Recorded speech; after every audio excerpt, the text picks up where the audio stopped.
Hello everyone, Nepal online स्कुलमा तपाईँहरूलाई स्वागत छ। अब चाहिँ हामी आइओई इन्ट्रान्स प्रिपरेसनको क्लासेसहरू गर्न गइरहेछौँ र आइओई इन्ट्रान्स प्रिपरेसन क्लासेसहरूमा हामी यहाँनिर म्याथमेटिक्स, त्यसै गरी फिजिक्स, केमिस्ट्री अनि इङ्ग्लिसको क्लासेसहरू गर्छौँ है त। र यहाँनिर अहिले हामीले हेर्न गएको भनेको जे होस् म्याथमेटिक्सको सिलेबस के छ भन्ने कुराहरू यहाँनिर हामी हेर्छौँ है। आइओईको अहिलेको नयाँ सिलेबस अनुसार एप्टिट्युडको पोर्सन चाहिँ अहिले छैन होइन, र मार्क्सहरू त्यही अनुसार रिडिस्ट्रिब्युट गरिसकेको छ है। र अहिले हाम्रो टोटल पहिलेको टोटल जस्तै अहिले पनि कति छ, 140 मार्क्सकै टोटल छ जम्मा जम्मी है। र 140 मार्क्समा लगभग पास मार्क्स भनेको चाहिँ अराउन्ड 55 मार्क्स ल्यायो भने पास भइन्छ। र कुनै अब त्यही अनुसार जे होस् कुन चाहिँ कलेजमा हाम्रो एडमिसन गर्न सकिन्छ होइन, स्टुडेन्ट्स अनुसार कहाँ कति स्टुडेन्ट्सहरू जोइन भयो हो त्यो अनुसार हामीले जे होस् हेर्न सक्छौँ त्यो कुराहरू। र स्पेसल्ली हाम्रो सब्जेक्ट वाइज जस्तै हाम्रो इङ्ग्लिस जुन छ, इङ्ग्लिसमा हाम्रो अराउन्ड 20 मार्क्सको क्वेसन्सहरू हुन्छ। त्यसै गरी अर्को भनेको हाम्रो केमिस्ट्री छ, अनि छ फिजिक्स, र लास्टमा के छ हाम्रो म्याथ्स है। यो छ सब्जेक्टहरू हामीसँग।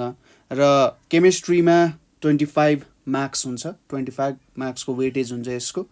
फिजिक्सको 45 मार्क्सको वेटेज हुन्छ। र सबसे हाइएस्ट चाहिँ हाम्रो के को हुन्छ त, म्याथमेटिक्सको हुन्छ।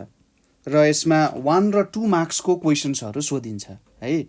इङ्ग्लिस, केमिस्ट्री, फिजिक्स, म्याथमेटिक्समा सर्ट क्वेसन्सहरू एज अ लङ क्वेसन्स पनि भन्न सक्यो, 1 मार्क्स वेटेज र 2 मार्क्स वेटेजको क्वेसन्सहरू सोधिएको हुन्छ। म्याथमेटिक्स सबैभन्दा धेरै छ, पास मार्क्स 55 छ भनेपछि म्याथ्स हामीले राम्रो गर्न सक्यौँ भने नै हामी लगभग इन्ट्रान्समा पास भइसकेको कुराहरू हामी बुझ्न सक्छौँ है त। म्याथमेटिक्सको क्वेसनहरू थोरै ट्रिकी क्वेसन्सहरू सोध्छ, अलिकति फर्मुलालाई थोरै ट्विक गर्ने, कसरी सर्टकट तरिकाले गर्न सकिन्छ भन्ने कुराहरू सोध्ने हुन्छ। यहाँ अहिले हामी म्याथ्सको सिलेबस डिस्कस गरौँ। म्याथ्स हाम्रो अब 11-12 को म्याथमेटिक्सको टपिक्सहरू नै यहाँनिर धेरै जसो सोधिन्छ। पहिलो छ हाम्रो सेट एन्ड फङ्सनको टपिक्सहरू छ है त। सेट एन्ड फङ्सन्स हामीले क्लास 11मा सेट एन्ड फङ्सन्सको कुराहरू स्टडी गरेका थियौँ। र सेट एन्ड फङ्सन्समा हामीले स्टडी गर्नुपर्ने के छ त, सब टपिक्सहरू भन्दा सेट एन्ड रिलेसनको टपिक्सहरू हुन्छ। त्यसै गरी दोस्रो भनेको हाम्रो फङ्सन एन्ड ग्राफको टपिक्सहरू हुन्छ है। Set and relation, function and ग्राफको टपिक्सहरू हुन्छ। अब फङ्सन्सहरूमा कस्तो कस्तो टाइपको फङ्सन्सहरू हुन्छ, 1 to 1, many to 1, bijective, surjective. अब कुनै बेला 1 to 1 and onto function भनेर सोध्न सक्छ, कहिलेकाहीँ बाइजेक्टिभ फङ्सनहरू भनेर सोध्न सक्छ, अन टु फङ्सनलाई अर्को नामले सोध्न सक्छ होइन। त सबै कुराहरू हामीले यहाँनिर स्टडी गर्नुपर्ने हुन्छ। त्यसै गरी अर्को भनेको हाम्रो के छ त, यहाँ सम फङ्सन्स एन्ड देयर इन्भर्सेस भनेर छ। सम फङ्सन एन्ड देयर इन्भर्सेस भनेर छ है। र यसमा हामीले स्टडी गर्नुपर्ने फङ्सन्सहरू भनेको अल्जेब्रेइक फङ्सन्स, अल्जेब्रेइक फङ्सन्सहरू हुन्छ। अल्जेब्रेइक फङ्सन्सहरू भनेको पोलिनोमियल फङ्सन्सहरू पर्यो। त्यसै गरी रासनल फङ्सन्सहरू भन्ने कुराहरू यहाँनिर हामीले स्टडी गर्नुपर्ने हुन्छ। त्यो विभिन्न तिनीहरूको प्रब्लम्सहरू यहाँनिर हामीलाई सोधिएको हुन्छ र माथिसँग रिलेट गरेर है यो फङ्सन हो कि होइन भनेर फङ्सन्सहरूलाई सोध्न सकिन्छ। त्यसै गरी अर्को फङ्सन्स भनेको हाम्रो ट्रिगोनोमेट्रिक फङ्सन्सहरू हुन्छ है। ट्रिग्नोमेट्रिक फङ्सन्सहरू साइन, कस, ट्यान, कसेक, सेक, कट हो त्यस्तो फङ्सन्सहरू पनि यहाँनिर आउँछ, त्यसको प्रब्लम्सहरू। त्यसै गरी अर्को भनेको हाम्रो एक्सपोनेन्सियल एन्ड लोगारिदमिक फङ्सन्सहरूको कुराहरू पनि सोधिन्छ है। यिनीहरू एकअर्काको इन्भर्स हुन् भन्ने कुरा त हामीलाई थाहा नै छ, तर यिनीहरूको ट्रिकी क्वेसन्सहरू अलिकति सायद बेस चेन्ज गरेर दिन सक्छ, अथवा त्यो फर्मुलाहरूलाई युटिलाइज गरेर ठ्याक्कै अलिकति थोरै घुमाएर क्वेसन्सहरू एन्सर निकाल्न सोध्न सक्छ र यसमा हामीले क्यालकुलेटर कसरी युज गर्न सक्छौँ भन्ने कुराहरू पनि हामी त्यसको ट्रिक्सहरू पनि हेर्छौँ है त। त्यसै गरी अर्को फङ्सन्स छ हाम्रो हाइपरबोलिक फङ्सन्स है। हाइपरबोलिक फङ्सन्स सजिलै कुराहरू हुन्छ, त्यस्तो केही अप्ठ्यारो चाहिँ हुँदैन यहाँनिर। थर्डमा हाम्रो आउँछ अल्जेब्राको पोर्सन भनेर आउँछ।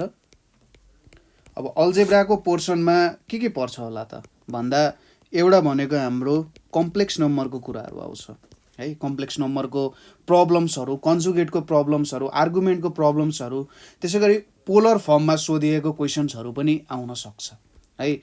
र आयोटाको पावरहरूको प्रब्लमहरू आउन सक्छ होइन।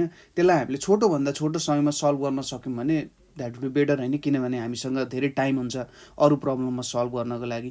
म्याथमा भनेको ठ्याक्कै सानो ट्रिक्सहरू हुन्छ जुनले तपाईँलाई प्रब्लम सल्भ गर्न एकदमै हेल्प गर्न सक्छ, किनभने एमसिक्यू क्वेसन हो, हामीले त सब्जेक्टिभ तरिकाले त सोधेको छैन, अब्जेक्टिभ क्वेसन्सहरू टोटल सल्भ गरेर देखाउनु पर्दैन।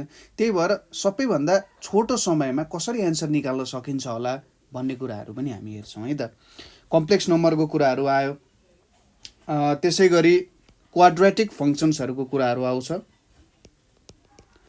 पावर 2 भएको फङ्सन्सहरूलाई क्वाड्रेटिक फङ्सन्सहरू भनिन्छ र यसको रुट्सहरूसँग रिलेटेड प्रब्लम्सहरू हामी हेर्छौँ। सिमेट्रिक फङ्सन्सहरूको कुराहरू पनि हामी हेर्छौँ यसमा होइन। त्यसै गरी क्वाड्रेटिक इक्वेसन्सहरू कसरी बन्छ भन्ने त्यसको प्रब्लम्सहरू, रुट्स र कोफिसियन्ट्समा कस्तो खालको रिलेसन्स छ भन्ने क्वेसन्सहरू हामी हेर्छौँ। अर्को भनेको हाम्रो सिक्वेन्स एन्ड सिरिजको कुराहरू आउँछ। सिक्वेन्स एन्ड सिरिजभित्र हामीले हेर्ने भनेको एरिथमेटिक, मैले मिन लेखेँ तर तपाईँले बुझ्नुहोस् यो एरिथमेटिक प्रोग्रेसन्सहरूको कुराहरू आउँछ। एरिथमेटिक, जियोमेट्रिक र हार्मोनिक यिनीहरूको कुराहरू हामी हेर्छौँ। मिन्सको, प्रोग्रेसन्सको कुराहरू पनि हेर्छौँ। त्यसै गरी अर्को भनेको इन्फाइनाइट जियोमेट्रिक सिरिजहरूको कुराहरू पनि हेर्छौँ। एकदम इन्ट्रेस्टिङ प्रब्लम्सहरू नै हुन्छ। त्यसै गरी सम्स अफ स्क्वायर्स तपाईँहरूले फर्मुलाहरू डेराइभ गर्नु नै भएको छ सम्स अफ स्क्वायर्सहरू सम्बन्धी। त्यसै गरी cubes of first and natural नम्बर्सहरूको कुराहरू होइन, यिनीहरूकै प्रब्लम्सहरू हामीले हेर्नुपर्ने हुन्छ है। अर्को लोगारिदम त हामीले भनिहाल्यौँ। त्यसपछि नेक्स्ट भनेको हाम्रो के आउँछ त यसमा, फोर्थमा हाम्रो म्याट्रिक्स एन्ड डिटर्मिनेन्ट्सको प्रब्लमहरू। म्याट्रिक्स एन्ड डिटर्मिनेन्ट है। विभिन्न हामी म्याट्रिक्सको प्रपर्टिजहरू, डिटर्मिनेन्ट्सको प्रपर्टिजहरू युज गर्छौँ। यस्तो प्रब्लम्सहरूमा जेनरली हामीले धेरै प्रपर्टिजहरू, लगभग मलाई लाग्छ 5-6 प्रपर्टिजहरू यसको हामीले स्टडी गरेका छौँ होइन। त्यसलाई कसरी युटिलाइज गर्ने अथवा त्यो प्रपर्टिजहरू युज नगरी पनि कसरी सल्भ गर्न सकिन्छ हो त्यस्तो कुराहरू पनि हामीले सिक्न जरुरी छ। किनभने कहिलेकाहीँ 2 वेटेजको हुनसक्छ। 2 वेटेजको हुँदाखेरि एउटा प्रब्लमले पनि तपाईँको ऱ्याङ्किङमा धेरै ठुलो रोल चाहिँ खेलिरहेको हुन्छ होइन।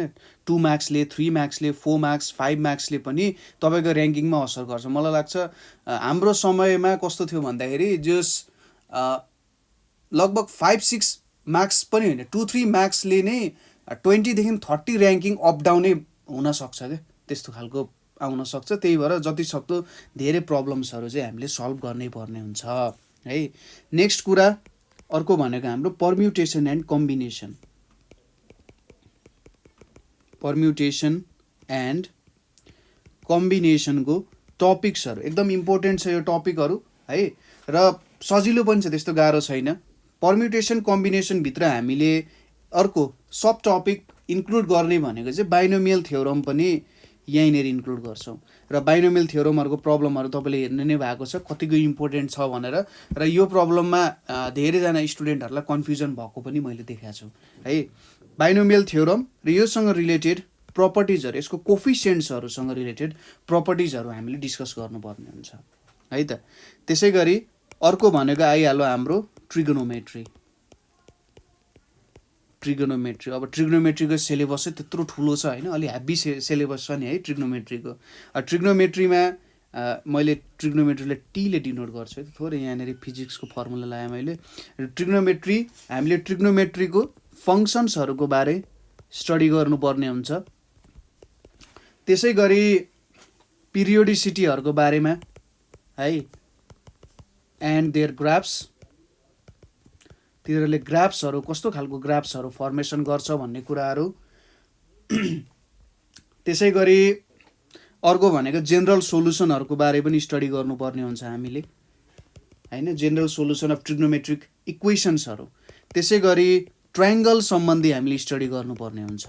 ट्रायङ्गलमा यसको हामीले relation between sides and angles, त्यसै गरी साइन ल, कोसाइन ल है, हाफ एङ्गल फर्मुलाहरू हामीले स्टडी गर्नुपर्ने हुन्छ है। त्यसै गरी इन्भर्स ट्रिग्नोमेट्रिक फङ्सन्सहरूको बारे पनि हामीले स्टडी गर्नुपर्ने हुन्छ हैन। हो यस्तो कुराहरू हामी स्टडी गर्छौँ। त्यसै गरी ट्रायङ्गलभित्र अरू कुराहरू जुन सोधिरहेको हुन्छ त्यो भनेको सेन्ट्रोइडको बारेमा सोधिरहेको हुन्छ, इन्सेन्टरको बारेमा सोधिरहेको हुन्छ है। त्यसै गरी अर्थो सेन्टरको बारेमा सोधिरहेको हुन्छ। ठिक छ, हो यो कुराहरू बारे। अनि अर्को मैले भन्न बिर्सेको चाहिँ सर्कम सेन्टरको बारे पनि सोधिरहेको हुन्छ। यसको बारे पनि हामीले स्टडी गर्नुपर्ने हुन्छ। नेक्स्ट हाम्रो के छ त, कोअर्डिनेट जियोमेट्रीको बारेमा हामीले हेर्नुपर्ने हुन्छ। अब कोअर्डिनेट जियोमेट्रीलाई एनालाइटिकल जियोमेट्री पनि भनिन्छ हैन। एनालाइसिसको एउटा पार्ट हो कोअर्डिनेट जियोमेट्री भनेको, जहाँनिर अल्जेब्रा र जियोमेट्रीको पोर्सनलाई फ्युज गरेको, एक ठाउँमा जोडेर के बनायो त, कोअर्डिनेट जियोमेट्री भन्ने कुरा आयो। यो चाहिँ के भन्न सकिन्छ भने जियोमेट्री र अल्जेब्राको बिहे भएर कोअर्डिनेट जियोमेट्रीको जन्म भयो जस्तो हो क्या यहाँनिर। किनभने हामीले जियोमेट्रीको जुन विभिन्न सेप्सहरू छ हैन, जियोमेट्रीको विभिन्न सेप्सहरू छ, प्रपर्टिजहरू छ, त्यसलाई अल्जेब्राको फर्ममा हामीले जब एक्सप्रेस गर्छौँ त्यहाँनिर कोअर्डिनेट जियोमेट्री भन्ने कुराहरू आउँछ। जियोमेट्रीको साथसाथै अल्जेब्रा युज गरेर हामीले त्यसमा काम गऱ्यौँ भने त्यो कोअर्डिनेट जियोमेट्रीको एउटा कन्सेप्टभित्र पर्छ। र कोअर्डिनेट जियोमेट्रीभित्र अलिकति ब्रोड टपिक नै छ कोअर्डिनेट जियोमेट्री भनेपछि। यहाँनिर हामीले स्ट्रेट लाइनको बारेमा है, स्ट्रेट लाइनको बारेमा हामी स्टडी गर्छौँ हैन। यसमा हामी विभिन्न फर्मुलाजहरू छ, सेक्सन फर्मुलाजहरूको ओरिजिन सिफ्ट गर्दा के हुन्छ भन्ने कुराहरू। त्यसै गरी हामीले इक्वेसन अफ ट्यान्जेन्ट, नर्मल अनि कर्डहरूको बारेमा स्टडी गर्छौँ। त्यसै गरी सर्कलको बारेमा पनि हामीले स्टडी गर्नुपर्ने हुन्छ। सर्कलको प्यारामेट्रिक इक्वेसनहरू है, प्यारामेट्रिक इक्वेसन भनेको चाहिँ कस्तो हुन्छ भने यसको एउटा इन्ट्रेस्टिङ प्रपर्टी के छ भने, जस्तै तपाईँले एउटा सिम्पल इक्वेसन लिनु, x = 1 भन्ने इक्वेसन लिनु। यदि तपाईँले यसलाई 2D मा प्लट गर्नुभयो अथवा तपाईँको एक्सिस चाहिँ यहाँनिर x र y एक्सिस मात्रै छ भने यसले एउटा स्ट्रेट लाइन दिन्छ है। तपाईँले यसलाई 3D मा प्लट गर्नुभयो भने यसले एउटा सर्टेन प्लेन दिने काम गर्छ। तपाईँले यसलाई 4D मा प्लट गर्नुभयो भने यसले एउटा सर्टेन 3 डाइमेन्सनल फिगर दिने काम गर्छ। तर जब तपाईँले प्यारामेट्रिक फर्ममा एक्सप्रेस गर्नुहुन्छ नि, प्यारामेट्रिक फर्ममा एक्सप्रेस गर्दाखेरि तपाईँ जुनै पनि डाइमेन्सनमा जानुहोस्, त्यसले एउटा जुन सर्कल तपाईँले रिप्रेजेन्ट गर्न खोजिराख्नु भएको छ त्यही सर्कल नै दिने हो। अब डाइमेन्सन अनुसार फरक पर्न सक्छ। जस्तै 2 डाइमेन्सनमा सर्कल हो भने 3 डाइमेन्सनमा त्यो गएर एउटा डिस्क पनि भन्न सकिन्छ हैन, अथवा एउटा स्फियर बन्छ है। त्यो एउटा सर्टेन प्रपर्टिज याद गर्नुपर्छ। जस्तै 2D को प्यारामेट्रिक इक्वेसन छ जसले सर्कल रिप्रेजेन्ट गर्छ भने त्यसले 3D मा गएर पनि एउटा सर्कल नै रिप्रेजेन्ट गर्ने काम गर्छ है। त प्यारामेट्रिक फर्मको त्यो एउटा रमाइलो पक्ष छ है। र अरू कुराहरू सर्कलमा स्टडी गर्ने भनेको एउटा स्ट्रेट लाइन आएर सर्कलमा इन्टरसेक्ट गरौँ भने के हुन्छ है। दुईटा सर्कलहरू इन्टरसेक्ट भइरहेको छन्, यो एउटा सर्कल भयो मेरो है, यो अर्को सर्कल भयो। यसरी यहाँनिर के भइरहेछ, दुईटा सर्कलहरू इन्टरसेक्ट भइरहेछ। अब यहाँनिर यो दुईटा पोइन्ट्सहरू भयो हैन, यिनीहरू इन्टरसेक्ट भएको यो दुईटा पोइन्ट्सहरू भयो। ठिक छ, यिनीहरूको झिक्ने कुराहरू आउँछ हैन, यो पोइन्ट्सहरू कसरी भेट्न सकिन्छ हो त्यो कुराहरू आउँछ। अरू भनेको हाम्रो यहाँनिर इलिप्सको बारेमा पनि हामीले हेर्नुपर्ने हुन्छ। त्यसै गरी हाइपरबोला, प्याराबोला, यसको बारेमा पनि हामीले स्टडी गर्नुपर्ने हुन्छ। इलिप्स, प्याराबोला, हाइपरबोलाको हामी के हेर्छौँ, फोकी, डिरेक्ट्रिक्स, एसेन्ट्रिसिटीहरू, प्यारामेट्रिक इक्वेसनहरू, इक्वेसन अफ ट्यान्जेन्ट एन्ड नर्मलहरूको बारेमा हेर्छौँ। अब कोअर्डिनेट जियोमेट्रीमा मैले सुरुमै भन्नुपर्ने हो, यसमा हामी दुई पार्टमा डिभाइड गर्नुपर्ने हुन्छ, 2D र 3Dमा डिभाइड गर्नुपर्ने हुन्छ। अहिले मैले जति कुरा गरेँ यो सबै 2D को कुराहरू भयो। अब 3D पोर्सनमा हामीले हेर्नुपर्ने भनेको के आउँछ त भन्दा डिरेक्सन कोसाइन्सहरूको बारेमा हेर्छौँ हामी, डिरेक्सन रेसियोजहरूको बारेमा हामीले स्टडी गर्नुपर्ने हुन्छ। त्यसै गरी इक्वेसन अफ लाइन इन स्पेसको बारेमा पनि हामीले स्टडी गर्नुपर्ने हुन्छ। त्यसै गरी इक्वेसन अफ प्लेनको बारेमा पनि हामी स्टडी गर्छौँ है। यस्तै कुराहरू आउँछ यहाँनिर। सर्टेस्ट डिस्टेन्स बिट्विन टु प्लेन्सको कुराहरू आउन सक्छ। एउटा प्लेन र एउटा लाइनको बिच कति एङ्गल छ भन्ने कुराहरू हेर्नुपर्ने हुन्छ हामीले। त्यसै गरी एउटा प्लेन र अर्को प्लेन तिनीहरू कति एङ्गलमा एकअर्कासँग ढल्केका छन् भन्ने कुराहरू हामीले स्टडी गर्नुपर्ने हुन्छ है। यो कुराहरू आयो। त्यसै गरी भेक्टर्सको कुराहरू तपाईँहरूलाई थाहा नै छ, भेक्टर्स पनि हामीले स्टडी गर्नुपर्ने हुन्छ। अर्को एउटा मेन हाम्रो टपिक भनेको भेक्टर्समा हाम्रो यसलाई भेक्टर एनालाइसिस भनेर भनौँ न होइन, भेक्टर्स इन स्पेस हेर्नुपर्ने हुन्छ। स्पेस भनिसक्ने बित्तिकै हाम्रो 3D को कुराहरू आयो। त्यसै गरी different operations on vectors. Different operations भनेको के हो त, एडिसन, सब्ट्र्याक्सन, मल्टिप्लिकेसन, डिभिजनको कुरा त आएन, तर डिभिजन भन्नु नै के हो त, मल्टिप्लिकेसन भन्नु जस्तै त हो नि होइन। एडिसन भन्नु र सब्ट्र्याक्सन भन्नु एउटै कुरा हो, जस्ट एउटा सिम्बोलले त्यसलाई छुट्टै देखाउन खोजे जस्तो मात्रै हो। एज अ होल जेनरली म्याथमेटिक्समा चाहिँ के हुन्छ भने एउटा मात्रै सिम्बोल पनि भन्न सकिन्छ, एडिसन मात्रै छ भनेर पनि भन्न सकिन्छ, किनभने एडिसन र सब्ट्र्याक्सन एउटै भयो होइन। र रिपिटेड एड गर्नु नै के हो त, मल्टिप्लिकेसन हो है। अब मल्टिप्लिकेसनको आउटकम डिभिजन भनेको मल्टिप्लिकेसनबाट आएको हो भनेपछि त एज होल सबै अपरेसन के रहेछ त, एउटा एडिसनमा डिपेन्डेन्ट रहेछ। म्याथमा एउटा मात्रै अपरेसन छ भनेर भन्दा पनि त्यस्तो केही पनि मिस्टेक चाहिँ हुँदैन। हामीले यहाँनिर डिफ्रेन्ट अपरेसन्स अफ भेक्टर्सहरूको बारेमा स्टडी गर्नुपर्ने हुन्छ। र अर्को यहाँनिर के आउँछ त, स्केलार्स एन्ड भेक्टर्सको कुराहरू आउँछ है। स्केलार्स एन्ड भेक्टर्स, यसको बारेमा हामी हेर्नुपर्ने हुन्छ होइन। त्यसै गरी अर्को कुराहरू भेक्टर्स सम्बन्धी लगभग यिनीहरू नै आउँछ, तर अब त्यहाँनिर हामीले जुन ट्रिग्नोमेट्रीमा पढेको विभिन्न फर्मुलाहरू छ त्यो फर्मुलाहरू हामीले युज गर्नुपर्ने हुन्छ। अथवा हाम्रो 3D को कुराहरू जुन हामीले 3D मा डिरेक्सन कोसाइन्स डिरेक्सन रेसियोजहरू स्टडी गर्छौँ नि, त्यो कुराहरू पनि यहाँनिर इन्टिग्रेट भएर यसको बारेमा हामीले हेर्नुपर्ने हुन्छ है। नेक्स्ट भनेको एकदम इन्ट्रेस्टिङ पोर्सन छ जुन के पर्यो त, क्यालकुलस पर्यो। क्यालकुलस एकदमै ठुलो टपिक छ है। क्यालकुलसभित्र हामीले लिमिट्स एन्ड कन्टिन्युटीको कुराहरू गर्छौँ होइन। लिमिट र कन्टिन्युटीको प्रब्लमहरू छोटोभन्दा छोटो तरिकाले कसरी सल्भ गर्न सकिन्छ, एल हस्पिटल रुलको बारेमा हामी स्टडी गर्छौँ। त्यसपछि हामीले डेरिभेटिभको बारेमा पनि हेर्छौँ होइन। अलिक ट्रिकी खालको क्वेसनै हुन्छ डेरिभेटिभ सम्बन्धी। त्यसै गरी रोल्स थ्योरम एन्ड अर्को भनेको के हुन्छ, ल्याग्रान्जेस थ्योरम। यसलाई चाहिँ मिन भ्यालु थ्योरम भनेर पनि भन्छ, ल्याग्रान्जेस थ्योरमलाई। त्यसै गरी अर्को भनेको हामीले इन्टिग्रल क्यालकुलसको बारेमा पनि हेर्छौँ। इन्टिग्रल क्यालकुलसमा हामीले अब इन्टिग्रेसनको प्रब्लम्सहरू तपाईँलाई थाहा नै छ, जुन विभिन्न स्ट्यान्डर्ड फर्म्सहरू छ। त्यसै गरी इन्टिग्रेसन बाई पार्ट्सहरू युज गरेर हामीले सल्भ गर्नुपर्ने हुनसक्छ। ठ्याक्कै त्यही एन्सर नआउन सक्छ होइन, हामीले थोरै सल्भ गर्नुपर्ने हुन्छ। त्यसै गरी अर्को भनेको हाम्रो डिफ्रेन्सियल इक्वेसनहरूको बारेमा पनि हामीले हेर्नुपर्ने हुन्छ, कसरी सल्भ गर्न सकिन्छ, यसको विभिन्न नियमहरू के हो त्यस्तो कुराहरू हामी हेर्छौँ। मेन टपिक्सहरू चाहिँ यही नै हो है त। हामीले के हेर्नु त, क्यालकुलस भेक्टर्सहरू। क्यालकुलस अलिक बृहतै छ टपिकहरू, यसमा धेरै स्टडी गर्नुपर्ने हुन्छ हामीले। Maxima minima, rate of change है, इन्टिग्रेसनको रुल्सहरू, त्यसै गरी विभिन्न defined integral as limit of समहरू, एप्लिकेसन अफ इन्टिग्रेसनहरू हामीले हेर्नुपर्ने हुन्छ होइन। त्यहाँनिर अब प्रब्लम्सहरू जस्तै स्टुडेन्टलाई एउटा मेन प्रब्लम के पनि हुन्छ भने, मैले इन्टिग्रेसनको धेरै नियमहरू पढेको छु अथवा इन्टिग्रेसनको त हरेक प्रब्लम्सहरू बेग्ला बेग्लै छ, त्यो प्रब्लम्सहरूलाई मैले कसरी ट्याकल गर्न सक्छु होइन। त्यो प्रब्लम्सहरूमा कुन फर्मुला लाउने, के इन्टिग्रेसन चाहिँ फर्मुलामै बेस्ड छैन त भन्ने खालको क्वेसन्सहरू चाहिँ एज अ स्टुडेन्ट मलाई पनि आउँथ्यो होइन। र धेरैजना स्टुडेन्टहरूले हामीले सोध्नु पनि हुन्छ के हो त यो, के कारण हो भनेर। तर प्र्याक्टिस गर्दै जाँदा तपाईँले के भेट्न सक्नुहुन्छ भने सबै इन्टिग्रेसनको प्रब्लम्सहरू पनि एउटा फर्मुलामा बेस्ड बनाएर गर्न सकिन्छ।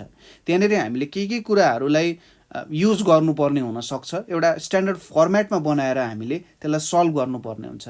जस्ट हाम्रो काम भनेको चाहिँ एउटा मेन्टल्ली हामीले के हेर्नुपर्ने हुन्छ भने यसलाई कसरी स्ट्यान्डर्ड फर्ममा लान सकिन्छ है, स्ट्यान्डर्ड फर्ममा कसरी लान सकिन्छ र त्यो स्ट्यान्डर्ड फर्मेटलाई कसरी युज गर्न सकिन्छ भन्ने कुराहरू हामीले अलिक ख्याल पुर्याउनु पर्ने हुन्छ। लिमिटको प्रब्लमहरू त म एकदम सजिलो तरिकाले तपाईँहरूलाई सिकाइहाल्छु। डेरिभेटिभमा तपाईँहरू आफै छुरा हुनुहुन्छ होइन, मजाले सल्भ गर्न सकिहाल्नुहुन्छ। र डिफ्रेन्सियल इक्वेसनको त सर्टेन फर्मुलाहरू छ, 4-5वटा फर्मुलाहरू, त्यसमा पनि 1-2वटा फर्मुला। मेन कुरा डिफ्रेन्सियल इक्वेसनमा आउने भनेको कसरी कुन फर्मेटमा छ अथवा कुन फर्मुलामा जान सक्छ भनेर हामीले चिन्नुपर्ने हुनसक्छ होइन। लिनियर डिफ्रेन्सियल इक्वेसनहरू हुनसक्छ है, त्यति बेला त्यहाँनिर हाम्रो एउटा सपोज गर्नुपर्ने हुनसक्छ होइन। हो यो कुराहरू चाहिँ हामीले हेर्दै जान्छौँ जे एउटा सर्टेन फर्मेटमा आउँछ, एक्ज्याक्ट डिफ्रेन्सियल हो कि है, अथवा कुनै अरू फर्मेटमा छ कि y=vx को फर्मेटमा, होमोजेनियसको फर्मेटमा छ कि, हो यो कुराहरू हामीले ख्याल गर्नुपर्ने हुन्छ। र इच एन्ड एभ्री कुराहरू हामी यहाँनिर डिस्कस गर्छौँ है त। मेन हाम्रो सिलेबस भनेको यति नै हो। 50 मार्क्स क्यारी हुन्छ यहाँनिर र यहीँबाट हाम्रो 1 मार्क्स र 2 मार्क्सको क्वेसन्सहरू आउने गर्छ। अब म तपाईँहरूलाई यो भन्दिनँ कि यहाँबाट यति मार्क्स आउँछ यहाँबाट उति मार्क्स आउँछ होला भनेर, किनभने यहाँबाट यति नै मार्क्स आउँछ होला भन्ने कुराहरू चाहिँ सायद भन्न अलिकति गाह्रो हुनसक्छ। कुनै बेला कहाँबाट अलिकति धेरै देला, कहाँबाट अलिकति थोरै दिन सक्ला है। त्यही भएर जस तपाईँहरूले सबै टपिकहरूलाई एउटा इक्वल इम्पोर्टेन्स राख्नु, किनभने सबै टपिकहरू भेरी डिफिकल्ट पनि छैनन् होइन, र सबै टपिक्सहरू भेरी इजी पनि छैनन्, मिडियम टपिक्सहरू पनि छन्। सजिलो टपिक्सहरूलाई तपाईँले यो सजिलो छ भनेर छोड्ने पनि होइन होइन, गाह्रो टपिक्सलाई पनि गाह्रो छ ठिक छ म सजिलैबाट मिलाउँछु भन्ने पनि होइन, किनभने क्वेसन्सहरूको लेभल भनेको कुनै बेला सजिलै पनि सोधिदिन्छ, गाह्रो टपिकबाट सजिलो क्वेसन्सहरू पनि आइदिन सक्छ। तर हामीले यहाँनिर स्टडी गरिसकेपछि चाहिँ जुन हामीले IOE भनेरै लेखेका छौँ नि, तपाईँहरूले यहाँनिर म्याथ स्टडी गरिसकेपछि तपाईँहरूले इन्डियन MSc को क्वेसन्सहरू पनि सल्भ गर्न सक्नुहुन्छ। र हामी तपाईँहरूलाई यति क्यापेबल पनि बनाउँछौँ कि तपाईँहरूले IIT JEE को प्रब्लम्सहरू पनि सल्भ गर्न सक्नुहुन्छ। त्यो लेभलसम्म हामी तपाईँहरूलाई यो क्लासेसहरूमा चाहिँ फ्रीली हामी प्रोभाइड गर्छौँ है त। IOE को मात्रै होइन, तपाईँ इन्डियाको बेस्ट इन्स्टिट्युटमा पनि कसरी जोइन हुन सक्नुहुन्छ भन्ने कुराहरू हामी यहाँनिर तपाईँलाई विभिन्न प्रब्लम्सहरूद्वारा बुझाउँछौँ। किनभने म्याथको सिलेबस लगभग एउटै छ है, कुनै 1-2वटा टपिक्सहरू धेरै थोरै होला, तर इन्डियाको IIT र नेपालको IOE मा एउटै खालको हुन्छ।